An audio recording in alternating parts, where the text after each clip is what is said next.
क्या आपने कभी सोचा है कि जो पौधे आपके घर या बगीचे को खूबसूरत बनाते हैं, वो आपके आसपास नालों में बहते गंदे पानी को भी एकदम साफ कर सकते हैं, और वो भी बिल्कुल प्राकृतिक तरीके से।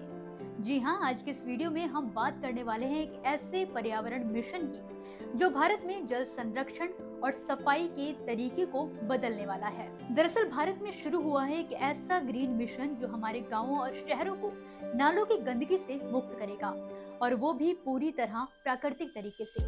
आपको बता दें कि वैज्ञानिकों ने अब ऐसी तकनीक तैयार की है जिसमें पौधे खुद पानी को शुद्ध करने का काम करते हैं, जिसके बारे में हमें लुंड्रा प्राइवेट लिमिटेड महाराष्ट्र के वैज्ञानिक जॉय कुंद्रू जी विस्तार से बताएंगे।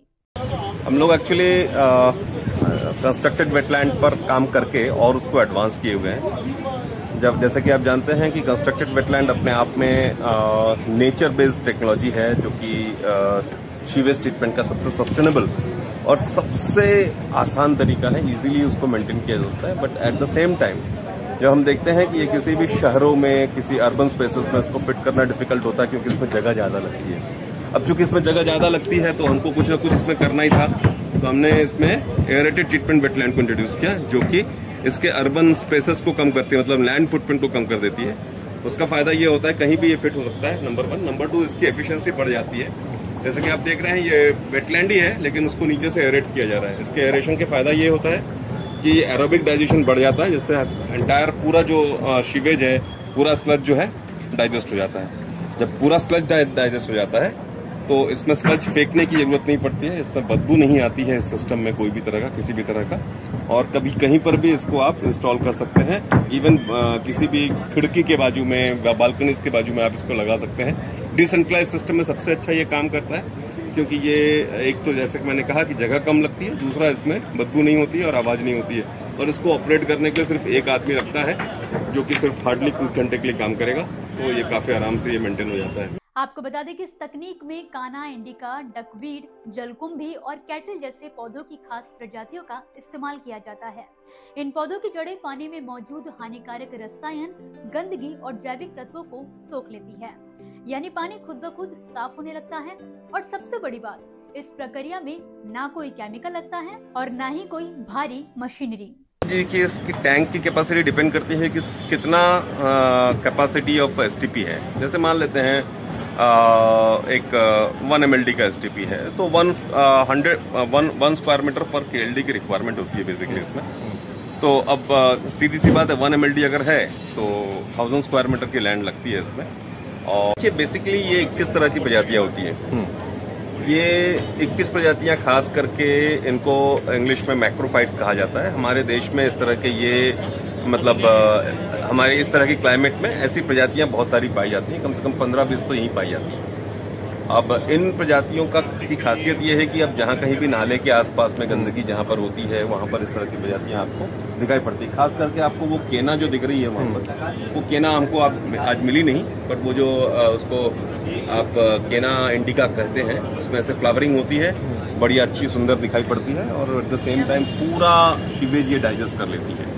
तो इसका मेन उद्देश्य ये होता है इस तरह के प्लांट्स को लगाने का, कि आप गार्डन भी डेवलप कर रहे हैं और साथ में सीवेज को भी डाइजेस्ट करवा दे रहे हैं, और पानी आप वापस निकाल लीजिए, पानी को रीयूज कर लीजिए। तो ये पानी को क्या है कि पीने योग्य बनाता है या रीयूज करने, पानी को रीयूज करने लायक बनाता है। पीने योग्य के लिए तो इसको उसको पोर्टेबिलिटी लानी पड़ती है, आरओ करनी पड़ेगी, अदरवाइज आप इसको पीने योग्य तो नहीं है। मतलब आपका एक मेजरमेंट होगा कि आपने जैसे जिस क्वालिटी का बीओडी है, बीओडी में कितना सुधार हो। बीओडी जो किसी भी पॉल्यूशन कंट्रोल बोर्ड या एनजीटी की तरफ से जो ठहराया हुआ जो एक स्ट्रक्चर है, जो एक पैरामीटर्स है, उसी पैरामीटर तक लाके हम लोग देते हैं। उसके बाद में उसको फर्दर और ट्रीटमेंट, जैसे टर्शियरी ट्रीटमेंट की जाती है, इसके बाद में अल्ट्रा फिल्ट्रेशन किया जाता है। इन सबको करने के बाद में फाइनली जो पानी दिया जाता है, कई जगह पर जैसे अभी हम लोग अकोला में एक हॉस्पिटल वेस्ट वाटर जो है उसको ट्रीट करके उनको हम वापस कर रहे हैं। वो पानी वो लोग उनका जो लिनन वॉशिंग है हॉस्पिटल का,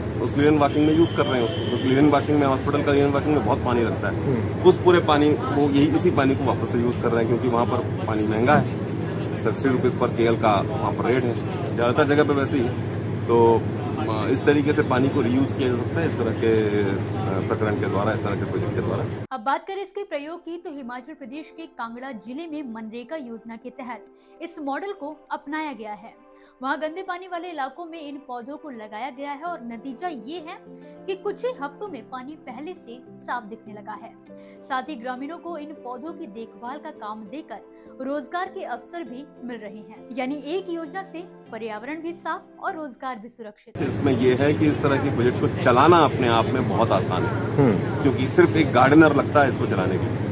क्या कॉस्ट आती होगी अगर एक स्मॉल स्केल की बात करें? अगर स्मॉल स्केल आप अलग अलग, जैसे यहाँ पर अभी हम लोग SBM 2 के लिए काम कर रहे हैं तो 1 MLD का एक है, बड़ा हो जाता है। इसमें तो कम से कम 2.5 करोड़ के आसपास लगेगा।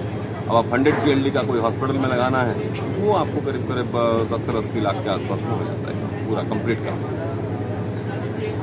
तो ये अभी कहीं कहीं कहाँ पे, कितने जगहों पे आप लोगों की ये सक्सेसफुली रन हो रहा है इस तरह? अभी तक हम लोग यहाँ पर अभी देखिए वर्ल्ड वाइड अगर देखा जाए तो इस तरह के प्रोजेक्ट 1400 से ज़्यादा प्रोजेक्ट हो चुके हैं। इंडिया में हम लोग जब इसको लेकर आए थे 2019-20 के आसपास हम लोग इसको लॉन्च कर रहे थे, कोविड चल रहा था उस समय हम लोगों ने लॉन्च किया, लेकिन फाइनली हम लोग पिकअप किए 21-22 के आसपास और अभी तक हम लोगों के कुछ 80 प्रोजेक्ट हो चुके हैं ऑल इंडिया में। हमारे मैक्सिमम जो फुटप्रिंट्स हैं वो आपको साउथ में देखने को मिलेंगे। लेकिन ये पहल सिर्फ गाँव तक सीमित नहीं रही। अब मुंबई, पुणे और दिल्ली जैसे शहरों में भी निजी कंपनियां इस मॉडल को अपना रही हैं। सीवेज ट्रीटमेंट प्लांट और नालों के पानी को अब इन्हीं पौधों के जरिए फिल्टर किया जा रहा है ताकि उसे फिर से सिंचाई के लिए इस्तेमाल किया जा सके। इससे न केवल पानी की बर्बादी रुकी है बल्कि पर्यावरणीय संतुलन भी बना हुआ है। और सबसे एक और चीज अच्छी बात होती है इसमें कि जैसे बड़े बड़े जो प्रोजेक्ट्स होते हैं जिसमें खास करके जो कंस्ट्रक्शन वाले जो कंपनियां हैं उनके पास में एक लिमिटेड एरिया होता है, तो वो लोग चाहते हैं अपना जगह बचाना। तो उनको लगेगा अरे बोले इसमें तो जगह ज़्यादा चला जाएगा, नहीं बिल्कुल नहीं। उनका जो ग्रीन एरिया है उस ग्रीन एरिया में ये इसको लगा सकते हैं, बल्कि उनका और जगह बच जाता है, तो उनका ग्रीन एरिया यूटिलाइज हो जाता है as a wetland, as a STP। तो ये STP जैसे काम करता है ना, STP जैसे काम करता है, मतलब ऊपर पौधे STP है, ये ऊपर गार्डन होगा, नीचे इस तरह का प्लांट लग जाएगा। हाँ नहीं, यही गार्डन है, यही इसको फ्लावरिंग कर देंगे, यही गार्डन दिखाई पड़ेगा एक साइड से। इसको आप पाथवे के बाजू में लगा सकते हैं, लंबे में लेके जा सकते हैं इसको, इससे आप फसाड क्रिएट कर सकते हैं, इससे आप एक पूरा एक एरिया पूरा एक तरफ गार्डन बना सकते हैं। इसी से हमको 4 से 5 मीटर का विड्थ लगता है, बाकी लंबा जितना लंबा आप ले जाना चाहे ले जा सकते हैं। तो सुंदर गार्डन लंबा दिखाई पड़ता है और बढ़िया पाथवे बनता है इसी का। कई राज्य सरकारें अब इस मॉडल को अपनी स्वच्छ भारत और ग्रामीण विकास योजनाओं में शामिल करने का काम कर रही हैं। और अगर भविष्य की बात करें तो ये तकनीक भारत के लिए ग्रीन रेवोल्यूशन 2.0 साबित हो सकती है। सोचिए जब हर गांव और हर शहर में पौधे ही प्राकृतिक वाटर प्यूरिफायर बन जाए, तब ना तो नालों की गंदगी रहेगी और ना ही पानी की कमी। तो फिलहाल के लिए इस वीडियो में बस इतना ही। वीडियो पसंद आया हो तो इसे लाइक और शेयर जरूर करें, साथ ही चैनल को सब्सक्राइब करना ना भूलें। धन्यवाद। अगला स्टेशन आपकी मनचाही मंजिल खुशहाली है। खुशहाली के दरवाजे चारों ओर से खुले रहेंगे। किसान इंडिया के साथ यात्रा करने के लिए आपका धन्यवाद।